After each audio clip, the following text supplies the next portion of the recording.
नमस्कार, आप लाइव बिहार देख रहे हैं। मैं हूं राजमोहन तिवारी। देखिए, बिहार में चुनाव है और उसके पहले लगातार प्रधानमंत्री नरेंद्र मोदी का बिहार आने का सिलसिला जारी है। आज प्रधानमंत्री नरेंद्र मोदी का गया जी में कार्यक्रम हुआ और उस कार्यक्रम में एनडीए के तमाम नेता मौजूद रहे और हमने सुना भी किस तरीके से प्रधानमंत्री नरेंद्र मोदी ने वहां पर अपना संबोधन किया और कई महत्वपूर्ण बातों का जिक्र किया। हाल की सियासत को लेकर भी उनके संबोधन में जिक्र हुआ और साथ ही साथ बिहार वासियों को बड़ी सौगात, लगभग 13,000 करोड़ की परियोजनाओं की सौगात उन्होंने दी। और सबसे बड़ी बात, ओंटा सिमरिया जो गंगा ब्रिज 6 लेन पुल है उसका भी उद्घाटन किया। तो प्रधानमंत्री नरेंद्र मोदी के आज के बिहार दौरे का क्या मतलब है, क्या अर्थ है, इस पर हम विस्तार से चर्चा करेंगे। हमारे साथ वरिष्ठ पत्रकार प्रवीण बागी जी मौजूद हैं। तो कैसे देखते हैं आज प्रधानमंत्री नरेंद्र मोदी के बिहार दौरे को? देखिए, बिहार दौरा उनका ये 8वां महीना है और 6 बार या 7 बार वो आ चुके हैं इतने कम समय में। यानी एवरेज मान लीजिए कि हर महीने 1 बार वो आ चुके हैं। तो स्वाभाविक है, चुनाव है तो उनका ध्यान यहाँ लगा हुआ है। मगर आज जो एक पुरानी बात मुझे याद आ रही है, सिमरिया पुल पर जो उनकी तस्वीर दिखी कि नीतीश कुमार के साथ हाथ में हाथ मिला कर कैसे उन्होंने उठाया है, वो तस्वीर दशकों पहले मुझे ले गई। अच्छा, यादों के झरोखे में। वैसी ही एक तस्वीर आज से 1 दशक पूर्व अखबारों में छपी थी, पटना के सारे अखबारों में विज्ञापन के रूप में। पीएम मोदी और मुख्यमंत्री नीतीश कुमार हाथ में हाथ मिला करके ऐसे हाथ खड़ा किए और उसी तस्वीर के बाद नीतीश कुमार भाजपा से अलग हो गए थे। अच्छा। उस तस्वीर के छपने के बाद से और जिस एजेंसी के थ्रू, एडवर्टाइजिंग एजेंसी के थ्रू वो तस्वीर रिलीज हुई थी, उस एडवर्टाइजिंग एजेंसी के दफ्तर पर पुलिस ने छापा मारा। उसको एडवर्टाइजर को पकड़ करके थाना लाया गया, पूछताछ हुई। बाद में पता नहीं क्या हुआ, फॉलो अप नहीं किया मैंने, मगर उसको बहुत प्रताड़ना झेलनी पड़ी उस एजेंसी वाले को। तो ये अब फिर कहीं वैसी घटना ना रिपीट हो जाए, ये मुझे डर सता रहा है, क्योंकि नीतीश कुमार जी का कोई ठिकाना नहीं है।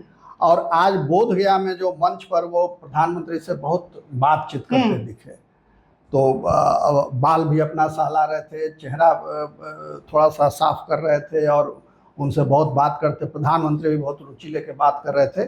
तो यानी मेरी आशंका गलत साबित होगी, क्योंकि दोनों के बीच जो ट्यूनिंग दिखी मंच पर, तो उससे लगता है कि सब कुछ सामान्य है। यानी बिहार में कोई राजनीतिक उठापटक अभी नहीं होगी चुनाव तक। लेकिन मंच पे उलटफेर हो गया। हाँ, मंच पर तो उलटफेर हो गया। राजद के 2 विधायक मंच पर वहाँ मौजूद थे। तो हालांकि वो पहले से ही राजद से अलग चल रहे थे और ये कयास लग रहा था कि राजद से अलग यानी फिर एनडीए का रास्ता, दूसरा कोई रास्ता बिहार में, तीसरा रास्ता है नहीं। एक जनसुराज ने शुरू किया है तीसरा रास्ता, मगर उसकी अभी परीक्षा होनी बाकी है। तो इसलिए उन्होंने एनडीए का दामन थाम लिया। जब वो मंच पर आज आ गए प्रधानमंत्री के साथ, तो ये विधिवत मान लेना चाहिए कि वो इस विधानसभा चुनाव में एनडीए के किसी पार्टी के उम्मीदवार के रूप में चुनाव लड़ेंगे। दोनों के नाम भी बताए थे, क्योंकि एक उसमें रजौली विधायक थे प्रकाशवीर और दूसरे विभा देवी जो कि नवादा से आरजेडी की विधायक है, राजवल्लभ यादव की पत्नी है। और दोनों घनिष्ठ मित्र भी हैं, राजवल्लभ और प्रकाशवीर जो हैं, दोनों अच्छे मित्र हैं और दोनों ने मिल करके ये फैसला लिया है। और अब कोई बाधा भी नहीं है, राजवल्लभ भी बरी हो गए कोर्ट से, बिल्कुल। तो इसलिए अब सब कुछ ठीक है। और प्रधानमंत्री का जो भाषण था उसमें 3 बातों की उन्होंने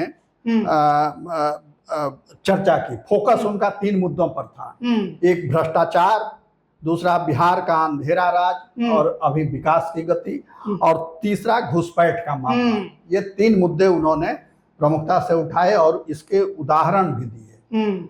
उन्होंने सबसे पहले तो उन्होंने ये कहा कि अभी भ्रष्टाचार को रोकने के लिए हर आदमी को कानून के दायरे में लाना जरूरी है। और केजरीवाल का नाम लिए बगैर उन्होंने कहा कि दिल्ली ये जेल से फाइलें साइन हो रही थी, शासन प्रदेश का चलाया जा रहा था। सीधा सीधा इशारा था केजरीवाल की ओर जो उन्होंने किया था केजरीवाल ने। तो उन्होंने कहा कि मैंने जब अभी संशोधन बिल लाया, संविधान संशोधन बिल, जिसमें प्रधानमंत्री को भी उस दायरे में रखा गया है और उन्होंने ये सवाल भी उठाया कि कोई भी सरकारी मुलाजिम 50 घंटे तक अगर जेल में रहे, हिरासत में रहे, तो उसकी नौकरी स्वतः चली जाती है, वो सस्पेंड हो जाता है। तो फिर मंत्री और प्रधानमंत्री क्यों अलग रहे इससे? उसको भी इस दायरे में आना चाहिए। तो उस दायरे में आना चाहिए, इसलिए ये कानून लाया गया है कि अगर जैसे कोई जेल जाएगा तो 30 दिन के बाद अगर उसकी जमानत नहीं होती है तो कुर्सी चली जाएगी 21वें दिन। और फिर उन्होंने जोड़ दिया इसको कांग्रेस और राजद से, कहा कि कांग्रेस और राजद जो भ्रष्टाचारी पार्टी हैं, जो भ्रष्टाचार करते रहते हैं, वो इसका विरोध कर रहे हैं। और वामपंथ को भी जोड़ दिया, वामपंथी दलों को भी जोड़ दिया कि ये लोग उसका विरोध कर रहे हैं, इसलिए कि उनके भ्रष्टाचार में ये बिल बाधक बनेगा, ये कानून बाधक बनेगा और उनको लूटने की छूट नहीं मिलेगी। तो ये अटैक किया उन्होंने महागठबंधन के दलों पर, खास करके कांग्रेस पर ज्यादा उनका निशाना था, और कहा कि जो लोग जमानत पर घूम रहे हैं वो इसका विरोध कर रहे हैं। तेजस्वी की ओर तो वो तेजस्वी और लालू प्रसाद और राहुल गांधी भी जमानत पर हैं, कई केसों में जमानत पर हैं वो। तो इन सबों को एक साथ उन्होंने लपेट लिया और ये चस्पा कर दिया उन पर कि ये सारे लोग भ्रष्टाचारी हैं, इसलिए ईमानदारी से सरकार चलाने देने में बाधा पैदा कर रहे हैं और नहीं चाहते कि भ्रष्टाचार के खिलाफ कोई कड़ा कानून आए और उसमें बड़े जिम्मेवार लोग भी उस कानून के दायरे में। तो ये उन्होंने साफ साफ इसका बयान किया। फिर उन्होंने मध्य बिहार के नक्सल आतंकवाद की चर्चा की कि एक समय था जब यहाँ लाल आतंक था, नक्सलियों का आतंक था, शाम होते घर से निकलना मुश्किल हो जाता था लोगों का। अब वो समय गुजर गया है और विकास की गति यहाँ तेज हो गई है। फिर कई योजनाओं का उन्होंने जिक्र किया, ये काम हुआ, वो काम हुआ। इसमें एक बड़ी घोषणा उन्होंने ये भी की कि बोधगया में कैंसर का अस्पताल बनेगा। अच्छा। तो अब बाहर नहीं जाना पड़ेगा कैंसर के रोगियों को। तो अब आज उसका लोकार्पण भी हुआ।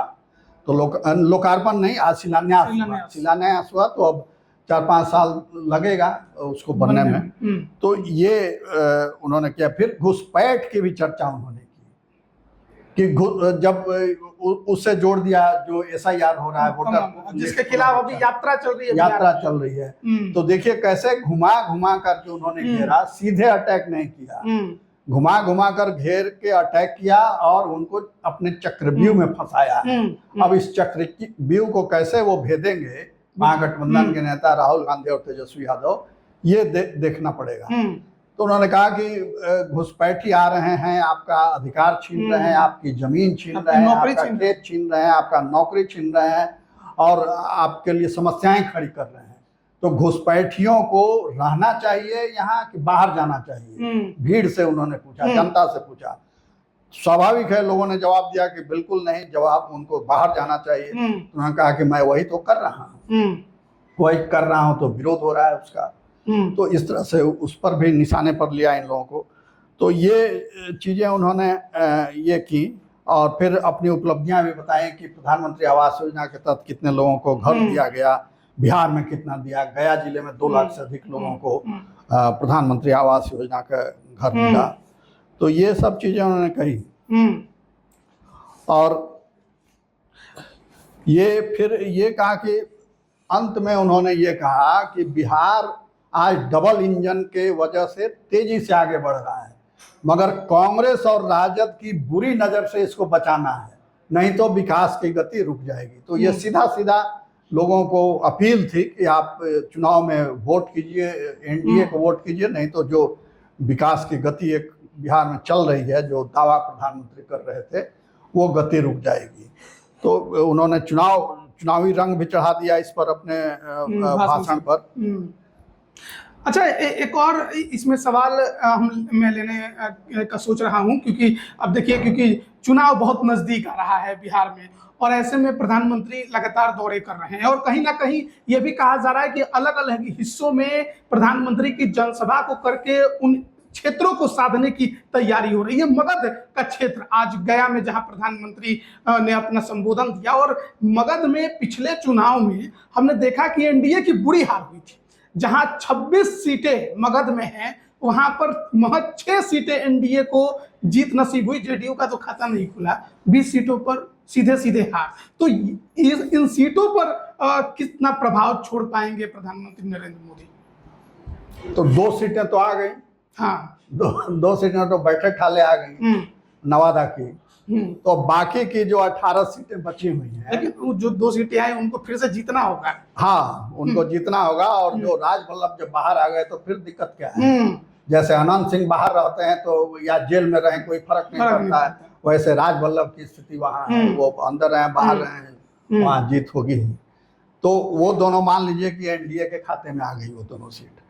अब बाकी की 18 सीटें हैं, उसको कैसे लिया जाए, कैसे एनडीए के पाले में लाया जाए, इसके लिए वो सभा बोधगया चुना गया था कि वहां का मैसेज गया, औरंगाबाद, नवादा, जहानाबाद, सब पूरे एरिया में, पूरे मगध प्रमंडल में, और फिर औंटा पुल जो जोड़ दिया, सिमरिया पुल, तो मुंगेर प्रमंडल, हाँ, तो मुंगेर प्रमंडल पूरा आ गया। तो ये एक बहुत सोची समझी रणनीति के तहत लगभग 48 सीटों पर, बिल्कुल आप ठीक कह रहे हैं, 48 सीटों पर उन्होंने प्रभाव छोड़ने की कोशिश की है। अब ये रिजल्ट आएगा तब पता चलेगा कि कितना प्रभाव हुआ, क्योंकि अभी चुनाव में समय है और उधर वोट अधिकार यात्रा भी घूम रही है, और इन्हीं रास्तों से घूम रही है। और घूमते घूमते वो देखिए हनुमान मंदिर नहीं गए और खानका मुजीबिया चले गए वहाँ जमालपुर में। तो इसको लेकर के भी बड़ा रिएक्शन है कि ये जमालपुर का जो खानका था, उस खानका में जाने का प्रोग्राम उनका नहीं था पहले से। वो जो चार्ट बना था, शेड्यूल उनका रूट चार्ट, उसमें वो नहीं था कि वहाँ जाना है। और जबकि नवादा में वो वजीरगंज में जो हनुमान मंदिर है, वहाँ उनके रूट चार्ट में दिया हुआ था कि यहाँ उतरेंगे, पूजा करेंगे, लेकिन नहीं किया। लेकिन वहां गए नहीं, झांके तक नहीं उधर से राहुल गांधी और तेजस्वी, सीधे चले गए। उससे लोग बड़े नाराज हो गए, तो पप्पू यादव रुक करके उनको मनाए, किसी तरह पुचकारे, तो थोड़ा गुस्सा लोगों का शांत हुआ। तो अब ये भी राजनीति होगी। अब बैठे बिठाए भाजपा को एक मुद्दा मिल गया कि देखिए सनातन विरोधी है ये नेता। तो राहुल गांधी कुछ ना कुछ ऐसा छोड़ देते हैं जो एनडीए को मिल जाता है, मुद्दा बीजेपी को खास करके मिल जाता है। तो ये सीटें जो ऐसी हैं, अब एक हवा तो जरूर बनेगी, क्योंकि जो विकास योजनाएं हैं उसका लाभ सब लोगों को मिल रहा है, और लाभ मिल रहा है। उसी लाभ को एक बार फिर से याद दिला दिया प्रधानमंत्री ने कि देखिए हमने ये किया है, नीतीश सरकार ने ये किया, केंद्र सरकार की मदद से किया, दोनों ने मिलजुल करके काम किया है। तो इस जोड़ी को बनाए रखना जरूरी है, ये उनका कहने का लबोलुबाब था। तो देखिए, आज प्रधानमंत्री नरेंद्र मोदी का बिहार दौरा, कार्यक्रम, शिलान्यास, उद्घाटन, ये तमाम तस्वीरें हमने देखी। लेकिन सबसे बड़ी बात ये कि जो प्रवीण बागी जी ने कहा कि नीतीश कुमार और प्रधानमंत्री मोदी की जो वो हाथ उठाए हुए जो तस्वीर है, वो 1 दशक बाद देखने को मिली है। और ये तस्वीर अपने आप में बहुत कुछ कहानी कह रही है। अब वो कहानी पुरानी 1 दशक वाली होगी या फिर अब नई पटकथा लिखी जाएगी, ये आने वाले वक्त में पता चलेगा। फिर याद आई वो पुरानी कहानी। तो बिहार की सियासत में बहुत कुछ लगातार घटते रहता है, और नीतीश कुमार को लेकर हमेशा कुछ ना कुछ चर्चा जरूर होती रहती है। लेकिन अब देखना होगा कि प्रधानमंत्री नरेंद्र मोदी का आज का ये संबोधन, आज का ये कार्यक्रम उन क्षेत्रों में कितना प्रभाव छोड़ पाता है, चुनाव में उसका कितना फायदा एनडीए को मिलता है, और दूसरी तरफ राहुल गांधी और तेजस्वी यादव की भी यात्रा लगातार एसआईआर के मुद्दे पर जारी है। आप इस पर क्या राय रखते हैं, कमेंट करके जरूर बताइएगा। आप सभी का बहुत बहुत धन्यवाद।